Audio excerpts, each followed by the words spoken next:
بسم اللہ الرحمن الرحیم الحمد للہ رب العالمین والصلاة والسلام علی سید الانبیاء والمرسلین حبیب الہ العالمین بالقاسم محمد صلی علی آل محمد وعجل فرجه وعلى آله الطيبين الطاهرين سيما بقية الله في الأراضين قال الله تعالى في كتابه الكريم بسم اللہ الرحمن الرحیم ام حسبت ان اصحاب الكهف والرقیم كانوا من آیاتنا عجبا. درود بھیجے گا محمد و آل محمد صلی علی محمد آل محمد عجل فرد. پروردگار عالم کا انتہائی احسان ہے، انتہائی شکر ہے، اس نے ہمیں اہل بیت اطہار علیہ السلام کے مکتب سے، ان کی فکر سے، ان کی ہدایت پر متصل قرار فرمایا ہے، ان کی محبتوں سے نوازا ہے، ان کے غم میں غمگین ہونا، ان کی خوشیوں میں خوش ہونا نصیب فرمایا. اس دعا کے ساتھ کہ انشاءاللہ مرتے دموں تک ہمیں اہل بیت کے بہترین چاہنے والوں میں قرار فرمائے، ہمیں ہماری اولادوں کو قیامت تک قرآن کریم اور اہل بیت کے پرچمداروں میں قرار فرمائے، اس دین کی نصرت کی راہ میں شہادت نصیب فرمائے. وقت کے امام کے حضور ادائے احترام کے لیے درود بھیجیں محمد و آل محمد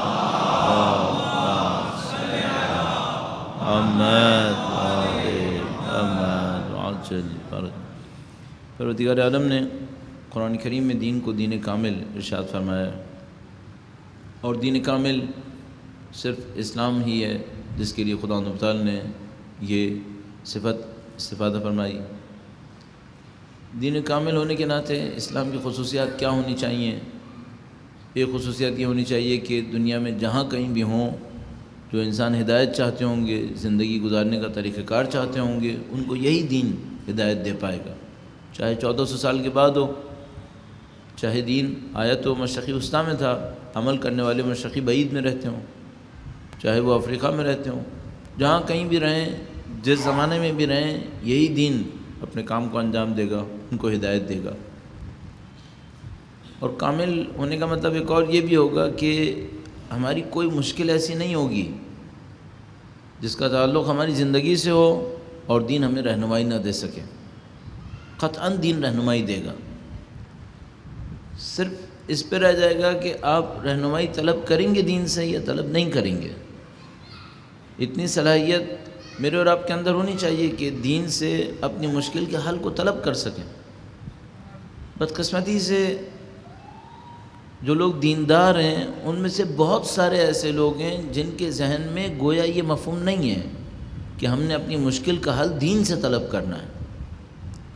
کئی وجوہات ہیں دین کے بارے میں، جو تصور اپنے ذہن کے اندر بنائے ہوئے ہیں وہ کسی اور قسم کا تصور ہے.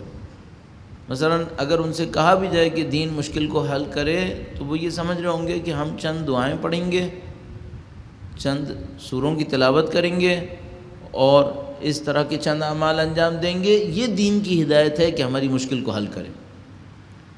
دین کا دعویٰ یہ نہیں ہے. دین نے یہ نہیں کہا کہ معاشرے کے اندر اگر ظلم پھیل رہا ہے تو اس مشکل کا حل یہ ہوگا کہ تم لوگ چند دعائیں پڑھ لینا اور چند تلاوتیں کر لینا اور ظلم ختم ہو جائے گا. اللہ کے نبی نے یہ نہیں کیا. اللہ کے نبی کی اولاد طاہرہ نے یہ نہیں کیا، وہ میدان عمل کے اندر تشریف لائے۔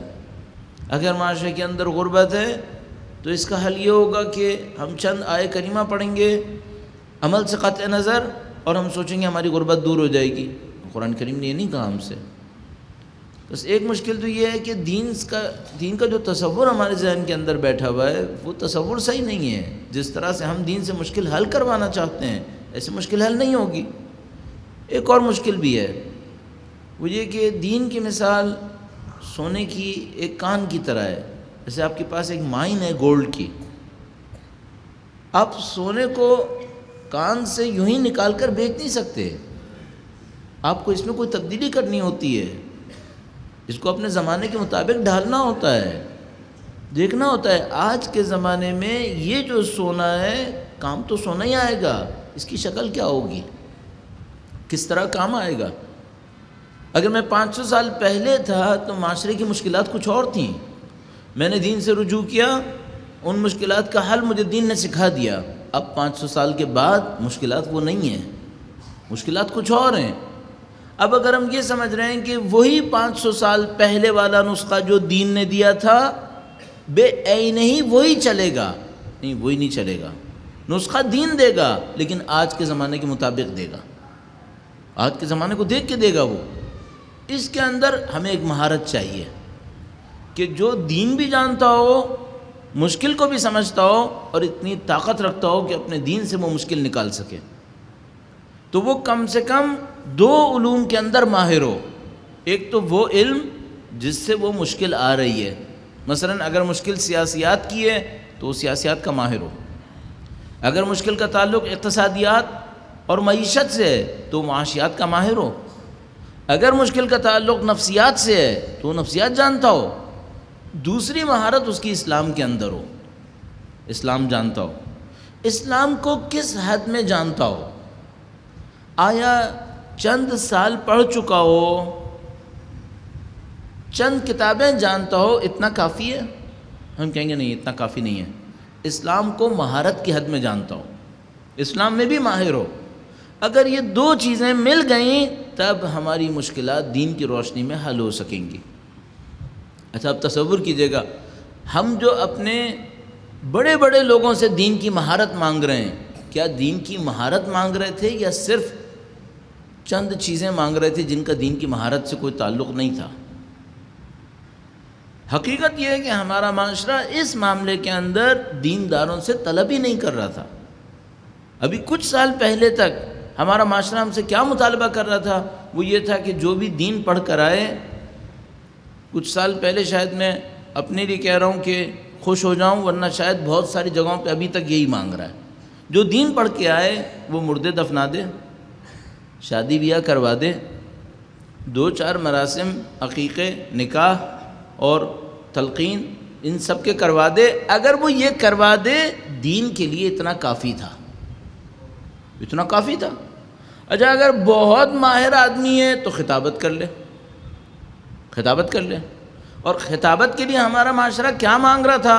آپ یقین فرمائیے جو ہمارا معاشرہ مانگ رہا تھا، جو میں بڑوں سے سن پایا، وہ یہ تھا کہ جو قدیم الایام سے ذاکرین مشہور چلے آ رہے ہیں ان کی کیسٹیں سن لو۔ اگر 60-70 کیسٹیں سن لوگے، 5-6 عشرے سن لوگے تو تمہاری زبان ویسے ہی چلنا شروع ہو جائے گی۔ تھوڑا سا آئینے کے سامنے کھڑے ہو کے پریکٹس بھی کر لو تو معاملہ حل ہو ہی جائے گا۔ یہ ہمارا دین ہم سے مانگ رہا تھا، دین نہیں مانگ رہا تھا، ہم دین کے نام پر یہ مانگ رہے تھے۔ اچھا اگر یہی مانگتے رہیں تو پھر اس میں مشکل کیا ہے؟ لوگ تو خوش رہیں گے، مردے دفن ہو رہے ہیں، شادی بیاہ ہو رہی ہے، مراسم پورے ہو رہے ہیں، تو اس کی پوری توجہ ان مراسم کے پورے کرنے پر ہوگی، تو وہ کیا کرے گا؟ میں تھوڑا سا سخت چیزیں بھی عرض کر رہا ہوں سائڈ میں، وہ یہ کہ وہ کوشش کرے گا نکاح کا صیغہ بڑا لمبا سا آتا ہوں، چونکہ اگر اس نے چھوٹے صیغے میں نکاح پڑھایا تو لوگ خوش نہیں ہوں گے، سوچیں گے پتہ نہیں نکاح صحیح ہوا یا غلط ہوا، تو اگر لمبا سا صیغہ آتا ہو تو لوگ خوش رہیں گے۔ میں ایک علاقے میں گیا ماہ رمضان کی خاطر، مجھے یاد آتا ہے کافی وقت پہلے کی بات، تقریباً شاید 17-18 سال یا اس سے بھی زیادہ ہو رہے ہوں گے، تو وہاں پر گیا، وہاں پر ایک مولانا صاحب تھے، تو تو بتایا کہ کئی مولانا چینج ہوئے ہیں، اب یہ مولانا یہاں پر رک گئے ہیں، کافی عرصے سے ہیں۔ تو میں نے کسی سے پوچھا کہ ان کی خاص بات کیا ہے جس کی وجہ سے یہ رک گئے، مجھے بھی اچھا لگے ہیں۔ تو انہوں نے کہا کہ ان کی آواز بغیر مائک کے بھی بہت اونچی ہے، دعائیں اچھی پڑھا دیتے ہیں، یہ معیار ہے۔ اگر ایک مولانا صاحب نے اس علاقے کے اندر رکنا ہے تو معیار یہ ہے کہ ان کی آواز اچھی ہو، بغیر مائک کے بھی دعا پڑھا دیں، تو یہ مہارت کافی ہے وہاں پر رکنے کے لیے۔ یہ ہمارے اسٹینڈرڈز تھے۔ اچھا، اب اس میں مشکل کیا ہے؟ اس میں مشکل کچھ بھی نہیں ہے، لوگ خوش رہتے ہیں۔ جو مشکل آتی ہے وہ یہ آتی ہے کہ اگر کوئی پوچھے دین کے نام پر جس مشکل میں ہمارا معاشرہ پھنس گیا ہے، اس کا حل کیا ہے؟ حل نہیں دے سکتا۔ حالت تبدیل ہو گئی ہے۔ کیا ہم وہی ہیں جو 25 سال پہلے تھے؟ کیا ہمارے دشمن وہی ہیں جو 25 سال پہلے تھے؟ کیا دشمنوں کی دشمنیوں کا طریقہ کار وہی ہے جو 25 سال پہلے تھا؟ نہیں، سب تبدیل ہو گیا۔ چیلنجز وہی ہیں جو 25 سال پہلے تھے؟ نہیں، چیلنجز تبدیل ہو گئے۔ کچھ نہ جانتا ہو دین کی گہرائی میں تو جواب دے دیں گے ہم؟ ظاہر ہے کہ نہیں دے پائیں گے۔ یہ وہ جگہ جہاں دین کی مہارت چاہیے، وہ جو سادگی کے ساتھ ہم دین لے کے چل رہے تھے وہ اب یہاں پر کارآمد نہیں ہوگا۔ آپ کو مہارتوں تک جانا پڑے گا۔ اچھا، اب یہ مہارتوں تک جائے گا کون؟ پہلے تو ایک معاملہ تھا، وہ یہ کہ اگر کوئی قوم یا نجف گیا، 5-10 سال رک گیا، 5-10 سال تو میں بہت کہہ لیا، 2-3 سال بھی رک گیا اور واپس آ گیا تو معاشرے کو جتنا چاہیے تھا اتنا تو اس کے پاس ہے، کوئی مسئلہ ہی نہیں ہے۔ کیونکہ معاشرے کو کیا چاہیے تھا؟ عجیب و غریب چیزیں جو میں بھی یہاں پہ عرض نہیں کرنا چاہوں گا، آپ کا وقت لوں۔ اب صورتحال یہ نہیں ہے، اب علوم میں پیچیدگی ہے، آپ کو مسلسل اسپیشلائزیشن کی طرف جانا پڑے گا، اور وقت بھی زیادہ دینا پڑے گا، صلاحیتیں بھی زیادہ دینی پڑیں گی، اچھی صلاحیتوں کے لوگوں کو بھیجنا پڑے گا۔ اگر خدا نہ کرے نعوذ باللہ تعالی ابھی ہم نے نہیں بھیجا تو اثر کب نظر آئے گا؟ کم از کم 15 سال کے بعد۔ سادہ سی میں کیلکولیشن کروں نا تو ایک طالب علم جائے، پڑھ کر واپس آئے اور معاشرے میں مفید کام شروع کرے، 15 سال لگا لیجئے۔ 2014 ہے، اگر اس وقت کوئی طالب علم بھیجا تو کب اس سے فائدے کی توقع ہے؟ 2030 میں، 2030 میں۔ اچھا، اگر خدا نہ کرے نعوذ باللہ تعالی پچھلے 10 سال میں کوئی نہیں گیا تھا، پھر کیا ہوگا؟ ابھی پتہ نہیں چلے گا، 5 سال کے بعد پتہ چلے گا، 2020 میں پتہ چلے گا کہ جو تھا وہ بھی ہاتھ سے چلا گیا۔ اتنا ٹائم لگے گا، اس کے بعد پتہ چلے گا کہ نعوذ باللہ تعالی جو چیلنجز تھے اب انہیں کون اٹھائے گا، اب کون اٹھائے گا انہیں۔ تو اعزان محترم، اس سے پہلے کہ ہم کسی ایسی مشکل میں پھنس جائیں نعوذ باللہ تعالی کہ ہم اپنے زمانے کے چیلنجز کو نہ اٹھا سکیں، اور اگر انصاف کی بات کہیں تو ہم مشکل کو اور اس کمی کو ابھی بھی احساس کر رہے ہیں، قطعاً احساس کر رہے ہیں کہ اگر ہمارے سامنے کوئی ایکیڈیمک چیلنج آ جائے، علمی چیلنج آ جائے، اٹھانے والے لوگ بہت کم ہیں جن کو ہم پیش کر سکیں کہ ہاں بھئی یہ علمی مسائل کو اٹھانے کے لیے کافی ہیں۔ اور یہ ایک مشکل ہے، اب ایک اور مشکل بھی عرض کرتا چلوں۔ خواتین کے بارے میں کیا خیال ہے؟ آیا علم کی جو طلب ہے وہ صرف یہیں پر ہے، مردوں میں ہے، خواتین میں نہیں ہے؟ شدید ترین طلب وہاں پر بھی ہے، اس کو آپ کیسے پورا کریں گے؟ یہ سارے چیلنجز ہیں جو ہمارے سامنے ہیں۔ اچھا، خدا نہ کرے نعوذ باللہ تعالی اگر یہ سب نہیں ہوتا تو کیا ہوتا ہے؟ علم کی سطح گر جاتی ہے، علم کی سطح گر جاتی ہے، لوگ چیلنجز کا جواب نہیں دے پاتے۔ جب چیلنجز کا جواب نہیں دے پاتے تو وہ یہ قبول نہیں کرتے کہ ہم نے علم کو لینے میں کمی کی ہے، وہ فوراً یہ کہنے لگتے ہیں کہ علم میں جواب دینے کی طاقت نہیں ہے، نہیں مانتے کہ ہم نے کمی کی ہے۔ اور ہم گارنٹی سے کہہ سکتے ہیں ہم نے کمی کی ہے۔ مثلا اگر میں آپ سے پوچھ لوں پورے پاکستان کے اندر ہم شیعہ کے پاس، اہل بیت کے چاہنے والوں کے پاس، اور جذباتی جملے کہنے کی ضرورت نہیں ہے کہ باب العلم کے ماننے والوں کے پاس کتنے تحقیقاتی ادارے ہیں دین کے نام پر؟ شاید ہی کوئی ہو، شاید ہی کوئی ہو۔ جب نہیں ہے تحقیقاتی ادارے تو دین کیسے جواب دے گا؟ اور اگر آپ اور میں یہ سوچ رہے ہیں نا کہ ہمارا ایک بندہ جو بہت زیادہ ہم اور آپ اپنے ذہن کے اندر دہراتے رہتے ہیں اور بڑے خوش بھی ہوتے ہیں، اگر آپ سے میں یہ کہوں نا کہ ہمارے پاس ایک مولانا صاحب ہیں، وہ صبح سے شام تک کلینک کرتے ہیں اور ایک ہاسپٹل میں بیٹھتے ہیں اور بیماروں کا علاج کرتے ہیں اور شام کو مجلس پڑھتے ہیں، آپ کے لیے اپیلنگ ہے یا نہیں ہے؟ بہت اپیلنگ ہے کہ بھئی دیکھو کتنے ماشاءاللہ مولانا کتنے پریکٹیکل ہیں کہ صبح سے شام تک کلینک کرتے ہیں اور اس کے بعد شام کو 1-2 گھنٹے کے اندر دین کے نام پہ کام کرتے ہیں۔ میں آپ سے پوچھوں گا تحقیق ایسے ہی ہوتی ہے؟ آپ نے کوئی اسکالر دیکھا ہے جس نے فزکس کے اوپر کتاب لکھی اور صبح سے شام تک لکڑہارے کا کام کرتا ہو؟ دیکھا ہے کوئی آپ نے؟ مثلاً آپ ایک ایسا ڈاکٹر مجھے دکھا دیجئے جو صبح سے شام تک ویلڈنگ کا کام کرتا ہو، شام کو کلینک کھولتا ہو اپنی، دکھائیں بھائی، یہ نہیں ہو سکتا۔ یہ سادگی کی باتیں جو میں اور آپ کر رہے ہیں کہ صبح سے شام تک مولانا صاحب پریکٹیکل لائف گزارتے ہیں، اپنی پروفیشنل لائف ان کی کچھ اور ہے، اور بعد میں وہ شام میں اسپیئر ٹائم کے اندر 1-2 گھنٹہ تھکے ہارے دین کی تبلیغ میں لگاتے ہیں، اور کتنے مخلص آدمی ہیں۔ بات تو کہنے کو بہت اچھی ہے، لیکن اس سے دین کی بنیادیں نہیں بنیں گی، علم نہیں بنے گا، اس سے تحقیق نہیں ہو پائے گی، اس سے کچھ نہیں ہو پائے گا، اس سے صرف ٹائم گزرے گا۔ یہ بیچارہ اپنی زندگی لگا کر اپنی دین کو کسی حد تک سنبھال لے گا، لوگوں کے بعض دینی کاموں میں ساتھ بھی دے دے گا، لیکن میں اس سے کہوں کہ میرے سامنے کی اجتہادی مشکل آئی ہے، تم اس مشکل کا حل نکالو گے؟ اصل ٹائم کہاں سے لائے گا؟ میں نے کسی ڈاکٹر کے سامنے یہ بات کہی تو انہوں نے کہا کہ مولانا ڈاکٹر کا جو پیشہ ہوتا ہے نا، اس میں مسلسل اسٹڈی کرنی پڑتی ہے، لہذا وہ صبح سے شام تک کارپینٹر کا کام نہیں کر سکتا۔ تو میں نے کہا اس کا مطلب یہ کہ دین میں تو کوئی اسٹڈی کی ضرورت ہی نہیں ہے، چونکہ اس کے ذہن میں وہی ہے کہ 4-5 کیسٹیں سننی ہے، بعد میں شام میں بول دینی ہے، اس کے ذہن میں یہی ہے۔ کب تک دین ایسے چلائیں گے؟ ہمیں اس کو سطح کو بلند کرنا پڑے گا، اس پہ تحقیقات کرنی پڑیں گی، ہمیں اس کے تحقیقاتی ادارے بنانے پڑیں گے۔ اچھا، اب یہاں پر ایک اگلا مسئلہ آئے گا، جس میں کو تیزی سے گزاروں، کہیں ایسا نہ ہو موضوع سے بالکل ہی پیچھے رہ جاؤں۔ ہماری قوم کا ریسورسز خرچ کرنے کا سٹینڈرڈ کیا ہے؟ سادہ سے ایک سٹینڈرڈ ہے جو مجھے سمجھ میں آیا 18 سال میں۔ مجھے 18 سال ہو گئے الحمدللہ رب العالمین یہاں پہ آئے ہوئے، 18 سال سے کچھ اوپر۔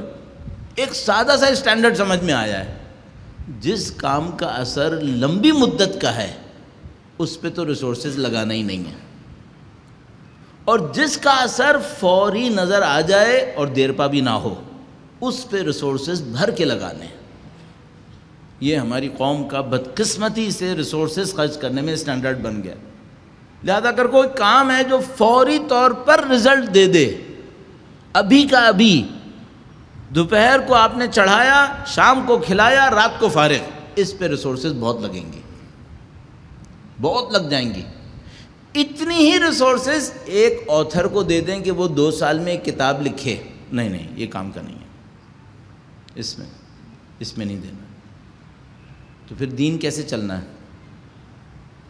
مراسم سے دین کی مشکل حل نہیں ہوتی ہے، مراسم سے جذبے آتے ہیں، جوش آتا ہے، لیکن دین کی پیچیدہ مشکلات یہ مراسم سے حل نہیں ہوتی ہیں۔ مراسم نشانیوں کو سنبھالنے کے لیے ہے، اور مشکل کو حل کرنے کے لیے تحقیق ہوتی ہے، تالیف ہوتی ہے، تصنیف ہوتی ہے، اس کے لیے آپ کو ریسورسز لگانی پڑتی ہیں۔ یہ وہ مشکل ہے جو ہمارے سامنے ہے، اور جہاں بھی تحقیقاتی ادارے بنے ان سے آپ بعد میں پوچھ لیجئے گا، دیکھ لیجئے گا۔ میں موضوع کی طرف واپس آؤں کہ کہیں بالکل ہی ہم آج رہ نہ جائیں۔ درود بھیجے گا محمد و آل محمد صلی علی آل محمد۔ ہم قوم کے بارے میں، قوموں کی تاریخ کے بارے میں، اور خاص کر بنی اسرائیل کی تاریخ کے اوپر گفتگو کرتے ہوئے کچھ نتائج کو حاصل کرنا چاہ رہے تھے، اور کل آپ کی خدمت میں ایک بہت اہم معاملہ پیش کیا گیا، وہ یہ کہ کیا پیشوں کے کچھ اثرات ہوتے ہیں، کیا تاریخ جو قوموں کی ہوتی ہے وہ ان کے حال پر اثر انداز ہوتی ہے؟ تو ہم نے عرض کیا کہ ہاں ہوتی ہے۔ کوئی خاص پیشہ کسی قوم کا ہو تو اس کی نفسیات کے اوپر اس کا بہت اثر پڑتا ہے۔ اسی طریقے سے عرض ہوا کہ اگر کسی برائی کے اندر کوئی قوم مبتلا ہو جائے اس کے اثرات بھی لمبی مدت تک باقی رہتے ہیں۔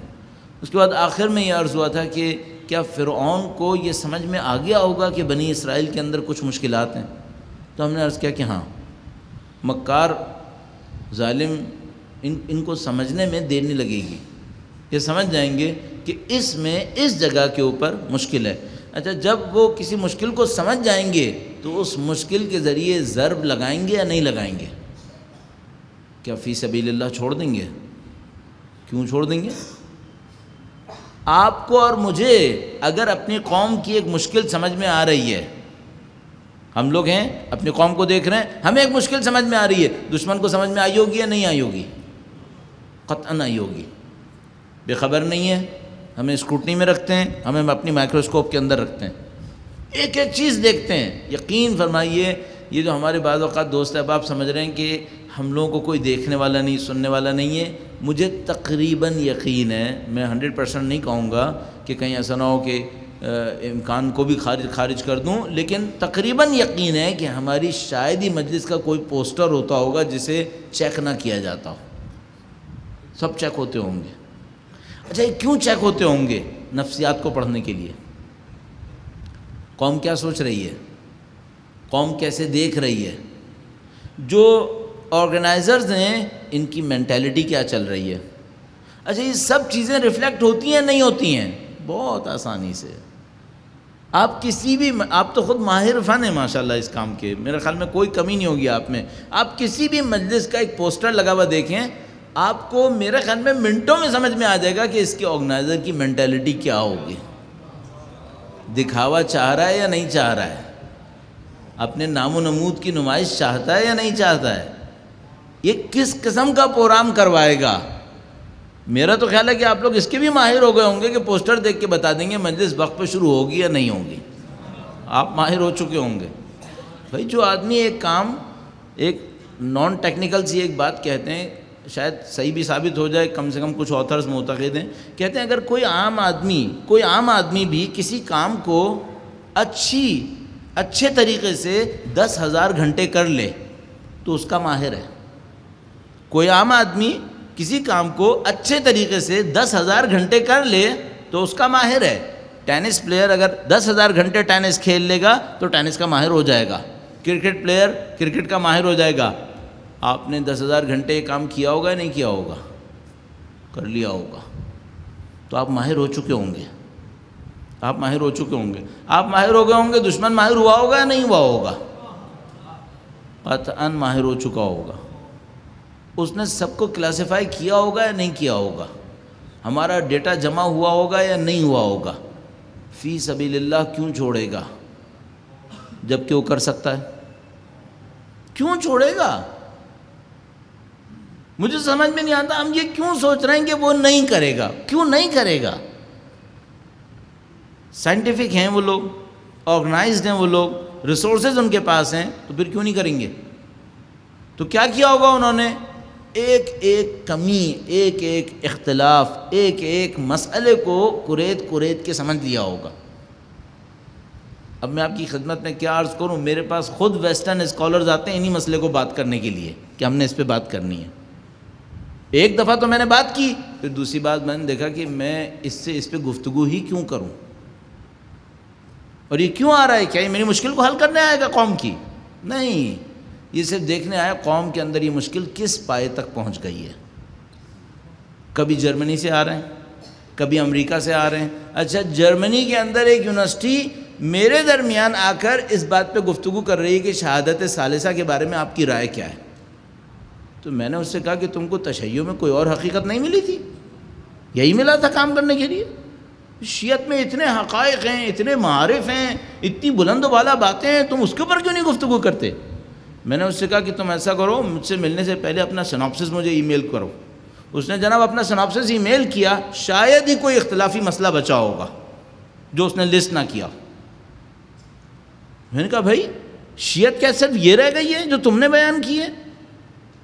یہ بالکل عملی بات کر رہا ہوں، کوئی داستان نہیں کہہ رہا ہوں آپ سے۔ جرمنی سے آیا ہوا اسکالر اس قسم کی باتیں کر رہا ہے ہم سے، تو یہ کیا کر رہے ہیں؟ اسٹڈی کر رہے ہیں ہم لوگوں کو، ایک ایک بات کو کھرید رہے ہیں کہ اس قوم کے اندر ضعف کیا ہے، اس قوم کے اندر کہاں سے حملہ ہو سکتا ہے۔ اور مجھے اپنے بچپنے کا یاد ہے، جب ہمارے بچپنے کے اندر انچولی میں ہوا کرتے تھے، اس زمانے میں اسکالرز آیا کرتے تھے، بلکہ ایک آدھ اسکالر سے تو لوگوں نے مجلسیں بھی پڑھوائی تھیں۔ ہمیں اچھا لگتا ہے کہ کوئی باہر سے آدمی آئے، امام کا نام لے، ہم نے اس کو مجلس پر پڑھوا دی لوگوں نے۔ اب اتنی سادگی کے عالم میں دشمن چھوڑ دے گا کیا؟ کیوں چھوڑے گا؟ اس سے کہہ رہے ہیں تاریخ سے ہمیں سبق لینے چاہیے۔ آیا فرعون نے بنی اسرائیل کو چھوڑ دیا تھا؟ نہیں، اس نے فوراً بنی اسرائیل کو بھانپ لیا، ان کے اندر کمزوریاں ہیں، ان کے اندر نقص ہیں۔ اگلا کام اس نے کیا کیا؟ بہت امپورٹنٹ کام، مجھے بہت تیزی سے اس موضوع پہ آنا تھا، میں کہیں سے اسکپ کرتے بس یہاں پہ لاتا ہوں۔ اس نے فوراً ایک کام کرنا ہے جو ہر ظالم، ہر جابر، ہر قوم، کمزور قوم جس کو مارنا چاہے گا اس کے ساتھ کرے گا۔ درود بھیجے گا محمد و آل محمد پر، صلی علی محمد و محمد وعجل فرجهم۔ تھوڑا سا رک کے اس پہ ہمیں کنسنٹریٹ کرنا ہے۔ یہ جو پوائنٹ ہے جو میں بھی آپ کی خدمت میں عرض کرنے والا ہوں، پچھلے سال سے ایک ریفرنس آپ کی خدمت میں عرض کروں۔ ظاہر ہے کہ آپ میں سے کافی لوگوں کو یاد بھی نہیں رہا ہوگا، مجھے خود بہت ساری چیزیں یاد نہیں رہتی کہ میں نے پچھلے سال کیا کہا ہوگا، لیکن یہ مجھے یاد آتا ہے کہ کچھ کہا تھا اس پر۔ ایک ڈاکومنٹری بنی، BBC نے بنوائی تھی، اور وہ تھی کہ بھئی یہ جو انڈیا میں برطانیہ کے لوگ حکومت کر رہے تھے، ان کا حکومت کا طریقہ کار کیا تھا۔ آپ کو پتہ ہے 1860 تک ہمارے اوپر ایک کمپنی حکومت کر رہی تھی، ایسٹ انڈیا کمپنی۔ 1860 میں جب جنگ آزادی ختم ہو گئی، نہیں کامیاب ہو سکی، تو اس کے بعد ایسٹ انڈیا کمپنی سے حکومت برطانیہ نے انڈیا کو لے لیا، کہا بھئی آپ لوگ نہیں چلائیں، ہم چلائیں گے۔ اب جو انڈیا کو کمپنی سے لیا تو انڈیا کا نام، انڈیا بعنوان ملک نقشے سے غائب ہو گیا، نقشے سے ملک ختم ہو گیا، اور اس ملک کا نام انڈیا کے بجائے پڑ گیا برٹش انڈیا۔ اب یہ ملک ایک علیحدہ ملک نہیں تھا بلکہ برطانیہ کی ایک ریاست تھی، برطانیہ کی ایک ریاست تھی۔ اچھا، برطانیہ نے اپنے نمائندے یہاں پر بھیجنا شروع کیے، اور وہ جو جن کو آج کل ہم لوگ گورا حضرات کہتے ہیں، وہ لوگ جناب یہاں پر آگے حکومت کرنے کے لیے۔ اس میں سے ایک گورے نے ایک کتاب کے اندر یہ کوٹیشن دی جو BBC نے اس ڈاکومنٹری کے اندر ڈالی ہوئی ہے۔ اس نے کہا، کہنے لگا کہ کیا یہ تعجب کی بات نہیں ہے کہ ہم جو گورے آئے ہوئے ہیں انگلستان سے اور اس ملک پر حکومت کر رہے ہیں، ہماری تعداد 25-26 ہزار سے زیادہ نہیں ہے۔ اس وقت انڈیا کی آبادی، میرا اپنا اسٹیمیٹ یہ ہے کہ 20-25 کروڑ رہی ہوگی پورے انڈیا کی، مثلا پاکستان، ہندوستان، بنگلہ دیش سب کو ملا لیں، 20-25 کروڑ اس وقت بھی رہی ہوگی، میرا اندازہ ہے، اس میں ایکیوریسی نہیں ہے۔ تو اس نے کہا کہ ہم 20-25 ہزار سے زیادہ نہیں، 25-26 ہزار، اور ہم اتنے لوگوں پہ حکومت کر رہے ہیں۔ تو اس نے ایک تمثیل دی، کہنے لگا ہماری تعداد ان کے مقابلے میں اتنی کم ہے کہ اگر، اس نے لکھا ہوا ہے، ہر انڈین نے ایک مٹھی خاک بھر کے ہمارے اوپر پھینک دی تو ہم ان کی پھینکی ہوئی خاک میں دفن ہو جائیں گے۔ کہنے لگا ہماری تعداد تو اتنی کم ہے کہ اگر ہر انڈین نے ایک مٹھی خاک بھر کے ہمارے اوپر پھینک دی، بلٹ تو دور کی بات، چاقو تو دور کی بات، ڈنڈا دور کی بات، خاک پھینکے تو ہم ختم ہو جائیں گے۔ تو کہنے لگا ہم حکومت کر کیسے رہے ہیں؟ ہم تو اتنے کمزور ہیں، ہماری توپیں تو یہی چلائیں گے نا، نہیں چلائیں تو ہم تو مارے گئے، تو ہم تو اتنے کمزور ہیں۔ تو اس نے کہا کہ ہمارے پاس صرف ایک طریقہ ہے، ان سے یہ ہمت لے لو کہ مٹھی بھر خاک پھینکتے کیسے ہیں، ہمت چھین لو۔ اگر ان سے ہمت لے لی کہ خاک پھینک کر بھی مقابلہ ہو سکتا ہے تو پھر کبھی خاک نہیں پھینکیں گے، معاملہ ختم ہو گیا۔ اگر ان کے اندر ہمت رہ گئی تو پھر کبھی نہ کبھی پھینک دیں گے، اور جس دن انہوں نے خاک بھی پھینکی تو ہم مر جائیں گے۔ تو کیا کرو؟ ہمت لے لو۔ اچھا، قوم سے ہمت لیتے کیسے ہیں؟ قوم سے ہمت چھینتے کیسے ہیں؟ کسی قوم میں ہمت ہو تو وہ تو بہت کچھ کر لیتی ہے۔ میں نے اب اس نے خود کہا کہ بھئی تو مٹھی بھر خاک پھینکیں گے تو ہم مر جائیں گے۔ تو ہمت کیسے چھینتے ہیں؟ ہمت چھینتے ہیں نفسیات سے، نفسیاتی طریقے سے۔ مثال کے طور پر کیا کریں گے؟ دیکھیے آسان طریقے، آپ کیا کریں کہ ایک قوم کے بارے میں لطیفے بنائیں کہ یہ تو ناکارہ ترین ہے، کچھ کر ہی نہیں سکتی۔ ان لطیفوں کو لطیفوں کی جگہ سے معاشرے میں رائج کر دیں۔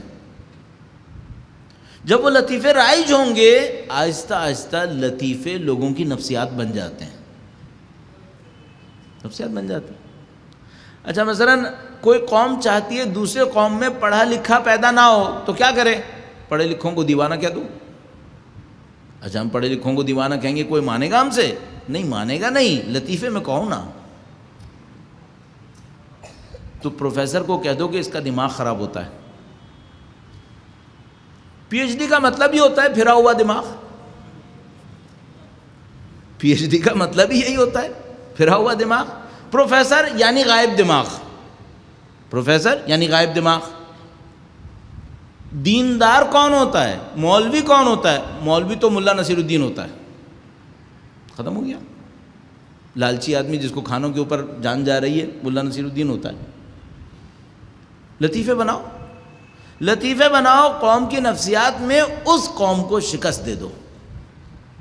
25 لطیفے میں آپ کو سنا دوں گا جو پاکستانی قوم کی ذلت کے اوپر بنے ہوئے ہم لوگ دہرا رہے ہیں.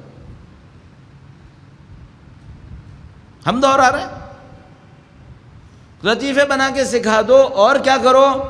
قوم کو یہ بتاؤ تم نے کیا کیا ہے. اچھا بھائی وہ جواب میں کہیں گے ہم نے یہ کیا ہے. ان سے کہہ دو یہ تم نے نہیں کیا، یہ کسی اور نے کیا.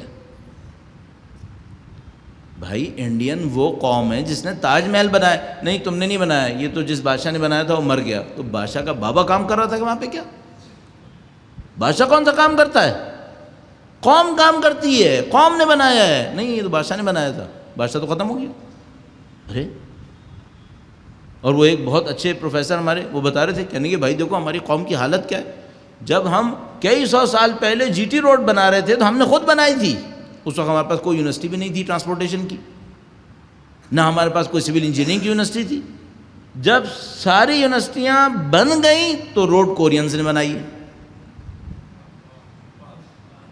جب ہم شیر شاہ سوری کے دور میں جی ٹی روڈ بنا رہے تھے تو روڈ ہم نے خود بنائی تھی جبکہ ہمارے پاس یونیورسٹیز نہیں تھیں. جب ساری یونیورسٹیز بن گئیں اور ہمیں موٹر وے بنانی پڑی تو کس نے بنائی ہے؟ کورینز نے. اچھا تو ہم روڈ بنانے کے قابل بھی نہیں تھے. تو جواب ملے گا ہاں نہیں تمہیں کچھ نہیں آتا. تو ہمتیں بن گئیں نہیں، ختم ہو گئی. اچھا تعلیمی نظام میں لے آؤ. تعلیمی نظام میں شروع سے لے کر آخر تک ایک چیز سکھائیں گے، دیسی کچھ نہیں کر پائے گا. دیسی کچھ نہیں کر پائے گا. جو کرے گا ولایتی ہی کرے گا. اتنی تک عقل نہیں آئی ہمیں کہ سنگاپور کی چھپی ہوئی کتابیں کم سے کم پاکستان میں ری پرنٹ کرا کے اس کو پاکستانائز ہی کر لو کم از کم. وہ بھی نہیں کریں گے. وہی ہانگ کانگ کی پرنٹ چاہیے. کیوں؟ پاکستان کا تو نام بھی لگ گیا تو بک کا اسٹینڈرڈ ہی ختم ہو گیا. پھر تو کپڑے سے لے کر گاڑی تک، گاڑی سے لے کر کتاب تک، اور کتاب سے لے کر مولوی تک اگر پاکستانی ہے تو چھوٹا ہی ہوگا. یہ تو ہماری مینٹیلٹی ہوئی. اچھا یہ کیا کیا؟ بہت سادہ سا کام کیا. انڈین قابل فخر قوم ہے، اس میں کوئی برائی نہیں ہے کہ ہم اپنے سابقے کو اپریشیٹ کریں جو ہمارے پاس ہے. بھائی یہ جو کچھ بر صغیر میں آپ کو نظر آ رہا ہے اس کو دیکھنے کے لیے دنیا آتی ہے نہیں آتی ہے؟ اگر کچھ نہیں ہے تو کیا دیکھنے آ رہی ہے؟ ہم نے یورپ کے مختلف ملکوں میں 500 سال کے اندر بنی ہوئی بلڈنگز دیکھی ہیں. تقریباً تمام بڑے ملکوں میں جتنا میں جا سکا ہوں 500 سال کے اندر جو بڑی بلڈنگز بنی ہیں میں نے دیکھی ہیں. کوئی ایک بھی تاج محل کے 1/10 پہ نہیں پہنچے گی. کیوں ہمیں فخر نہیں ہے؟ کیوں اپنے آپ کو کم سمجھ رہے ہیں؟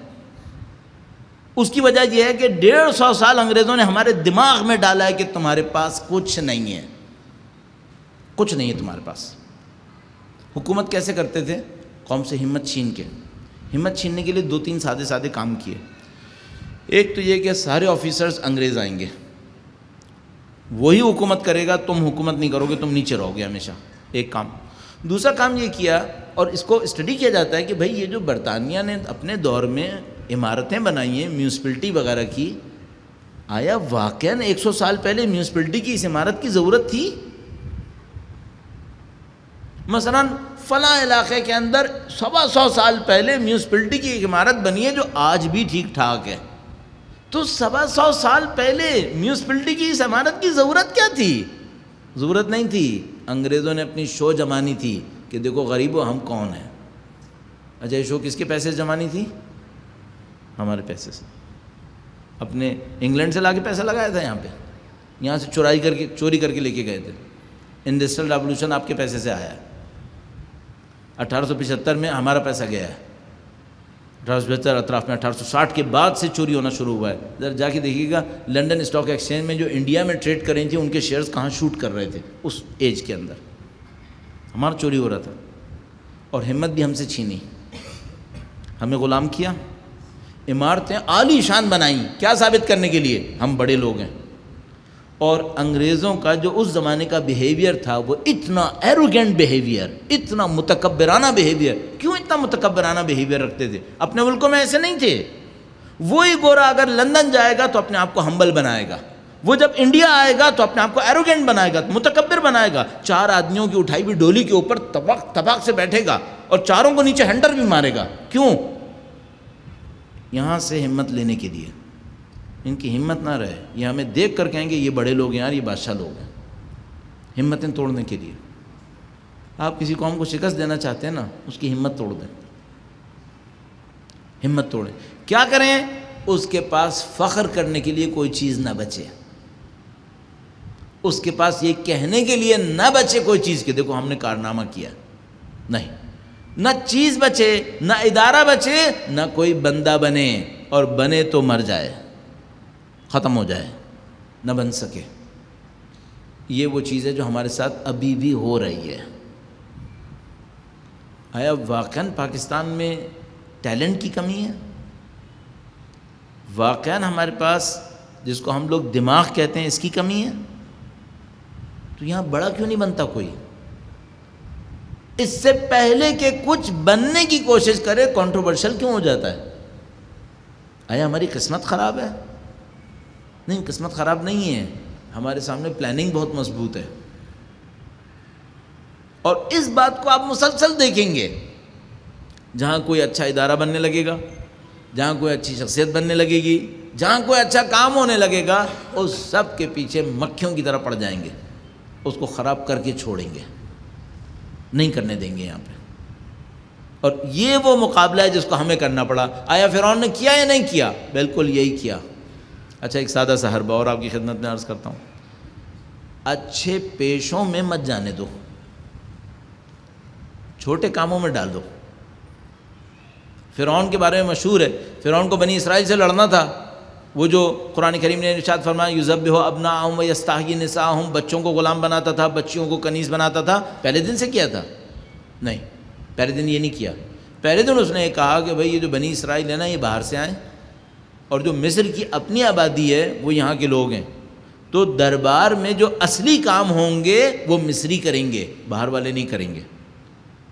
اچھی جابس کے دروازے، اچھے کاموں کے دروازے، اس زمانے میں جاب کو کانسیپٹ نہیں تھا، اچھے کاموں کے دروازے بنی اسرائیل پر بند کر دیے۔ اچھا، جب کسی علم کا یوٹیلائزیشن ہوگا ہی نہیں تو وہ علم سیکھے گا؟ نہیں سیکھے گا۔ کون سا علم سیکھے گا؟ جس کا یوٹیلائزیشن ہوگا، جس پہ 4 پیسے بنیں گے۔ آہستہ آہستہ بنی اسرائیل سارے کے سارے، کوئی چمار، کوئی موچی، کوئی جمعدار، یہ سب بننا شروع ہوگا۔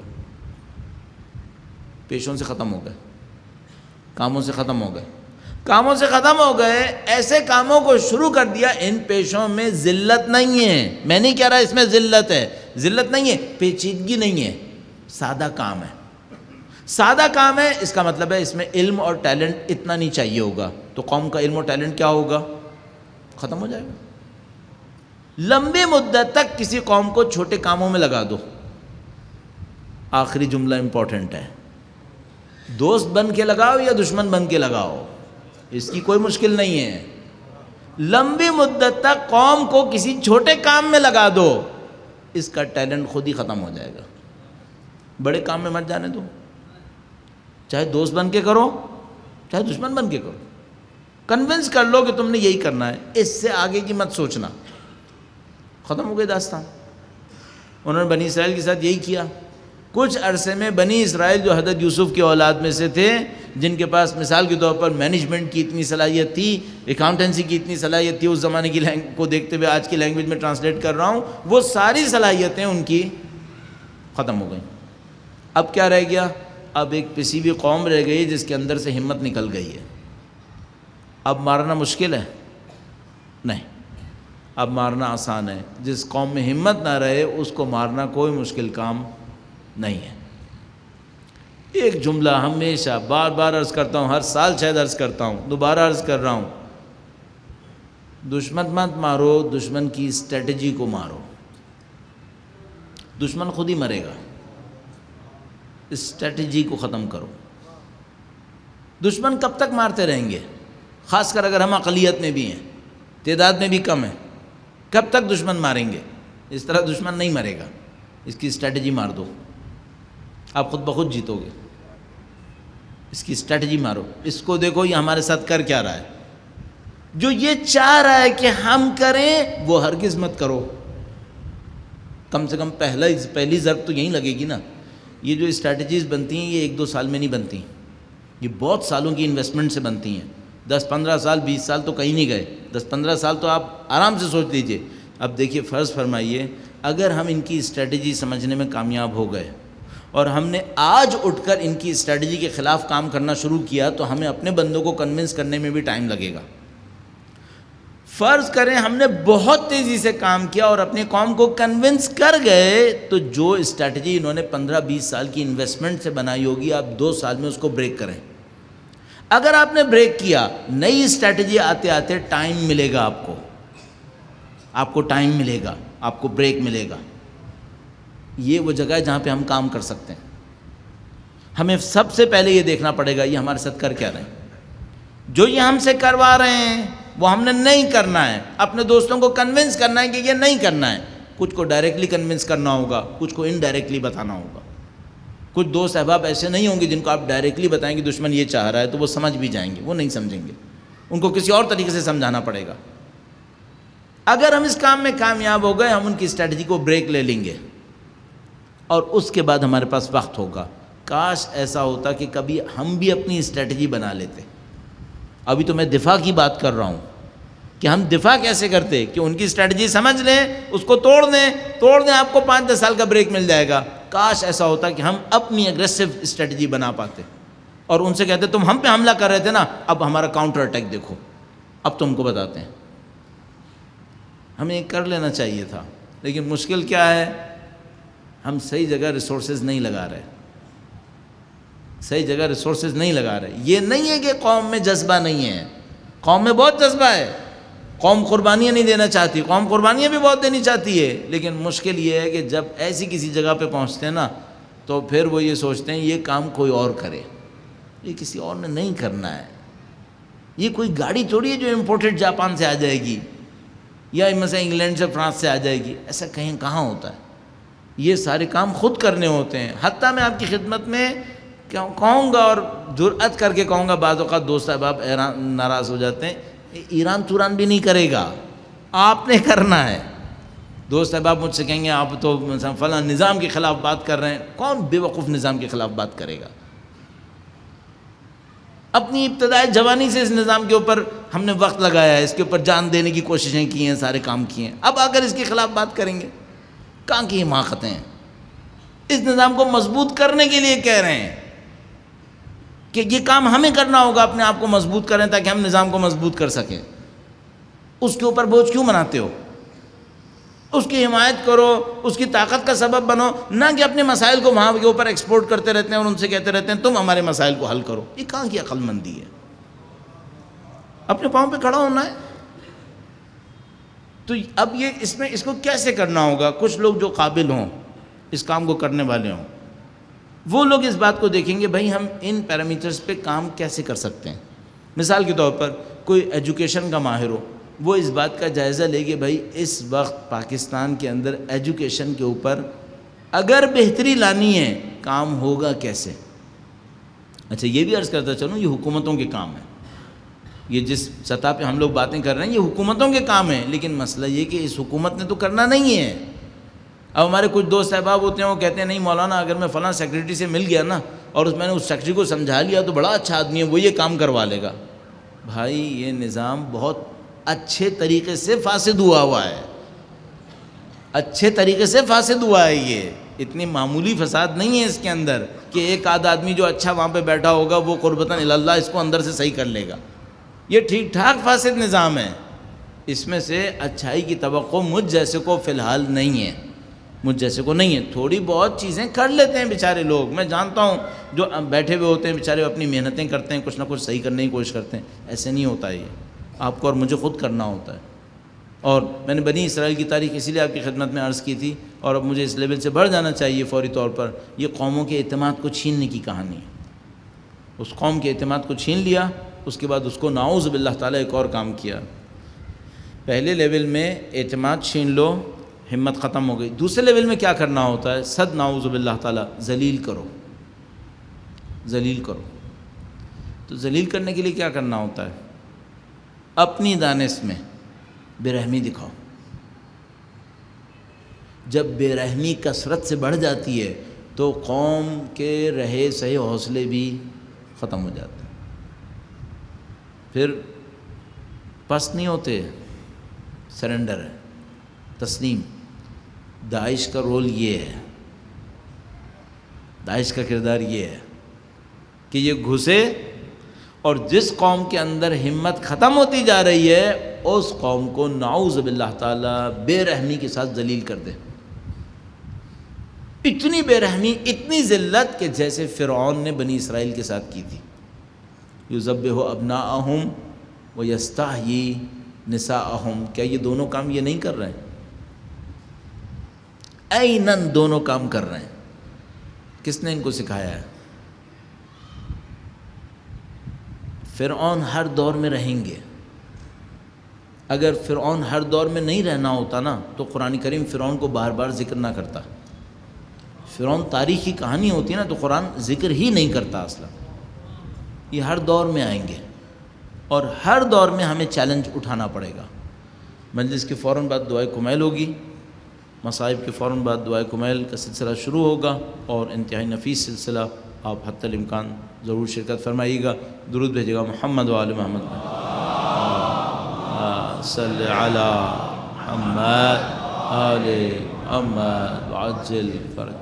اچھا، ان تمام مشکلات کو جو میں نے آپ کی خدمت میں عرض کی، کوئی امید والی بات بھی ہے، امید افزا، کہ یہ تو سارا بلیک بالکل پکچر آ گئی آپ کے سامنے تو آپ کوئی امید کی بات بھی سنا دو. ہاں بھائی، بہت بڑی امید کی ایک بات ہے جو ہر روز کہتے ہیں. وہ کیا ہے؟ وہ یہ کہ آپ فرش عزا پہ بیٹھے ہوئے. یہ امید کی بات ہے. کیوں؟ جو قوم حسین کی ماننے والی ہے وہ تسلیم نہیں ہوتی.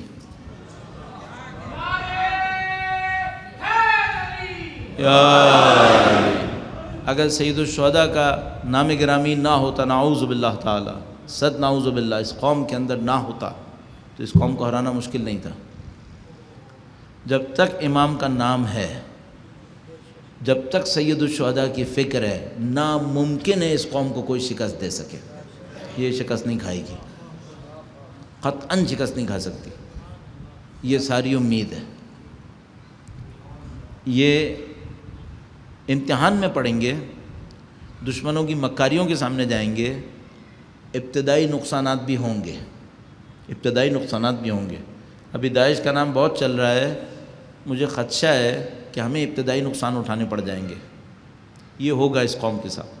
ہو سکتا ہے، اللہ نہ کرے کہ ہو سکتا ہے. لیکن جو بھی گیم بنانے والے لوگ ہیں، جو بھی اسٹریٹجسٹ ہیں جو اس قوم کے خلاف گیم بنا رہے ہیں، وہ ظاہر ہے ہماری بات نہیں سنیں گے. لیکن کبھی میرا دل چاہتا ہے ان سے کہوں کہ تم نے کیا امام حسین کی تاریخ نہیں پڑھی ہے؟ کیا امام حسین کو ماننے والوں کی تاریخ نہیں پڑھی ہے؟ یہ بتاؤ کہ تم 1400 سال میں امام حسین کا نام کہیں کم کر سکے ہو؟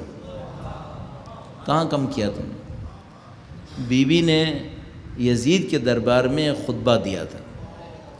بی بی نے یزید کے دربار میں خطبہ دیا تھا اور یہ واقعاً خطبہ عجیب ہے اور وہ منظر عجیب ہے. وہ منظر عجیب ہے. انسان اگر اس منظر کو سوچتا ہے اور بی بی کے جملات کو سوچتا ہے جو بی بی نے وہاں پر ارشاد فرمائے ہیں، تو چند جملات کے بعد پڑھنا بھی مشکل ہو جاتا ہے. سوچنا تو بہت دور کی بات، پڑھنا مشکل ہو جاتا ہے. اور میں جسارت نہیں کر پاؤں گا. آپ سے میں کہوں گا کبھی موقع ملے بی بی کا وہ خطبہ جو انہوں نے شام کے دربار میں دیا ہے، اس کو جا کر ضرور دیکھیے گا. اگر امانتاً عرض کروں کہ بھائی کوئی ذمہ داری ہماری بھی ہے کہ ہم نے چند جملے کہنے، تو بی بی نے کہا کہ کیا ہمارے چہروں کو کھلا دکھا کر تو کچھ حاصل کر لے گا؟ اللہ اکبر. تکلیف دہ ہے واقعہ. علی کی بیٹی کو کہنا پڑ گیا، بہت تکلیف دہ. واللہ میں آج بھی پڑھ رہا تھا اور میں سوچ رہا تھا میں کیسے پڑھوں کہ بی بی نے یہ جملہ کہا اس یزید لعین کو. فرمایا یہ کہ تو ہمیں درباروں اور بازاروں میں لے کے جائے گا، اور یہ کہ تو نعوذ باللہ تعالی ہماری، فرمایا تو اپنی کنیزوں کو پردوں میں رکھے اور اولاد رسول کو چہروں کے کھلے کے ساتھ رکھے. کیا تو یہ سمجھ رہا ہے کہ تمہاری عزت میں کم کر لے گا؟ کیا تو یہ سمجھ رہا ہے کہ ہمارے احترام میں کمی کرے گا؟ اس کے بعد بی بی نے قسم کھائی، خدا کی قسم کھائی. میں پوری انسانیت کو کہوں گا کسی قیدی خاتون کے اندر اتنی جرأت لا کے دکھاؤ. بی بی قیدی ہیں، شاید رسیاں بھی بندھی ہوئی ہیں، مخنا و چادر سے شاید محروم ہیں، دربار کے اندر قیدی بنا کر لائی گئی ہیں. سارے درباری سونے اور چاندی کی کرسیوں کے اوپر بیٹھے ہوئے ہیں، اور بی بی قسم کھا کر کہہ رہی ہیں واللہ لا تمحو ذکرنا، یزید خدا کی قسم تو ہمارا ذکر ختم نہیں کر سکے گا. میں کہوں گا یہ جو آپ یہاں پر بیٹھے ہیں ہزاروں سال کے بعد، یہ بی بی کی اس خدا کی قسم کی نشانی ہے، اس کا ثبوت ہے. ہزاروں سال کے بعد پوری دنیا یا حسین کرے. بی بی نے فرمایا لا تمحو ذکرنا ولا تمیت بحینا، فرمایا نہ تو ہمارا ذکر ختم کر سکے گا، نہ تو ہمارے کلام کو مٹا سکے گا. ہم نے 1400 سال کے بعد قید خانوں میں رہنے والی خاتون کے جملوں کو دہرا لیا. یہ دیکھو جو بی بی نے کہا تھا، نہ ذکر ختم ہوا نہ کلام مٹا.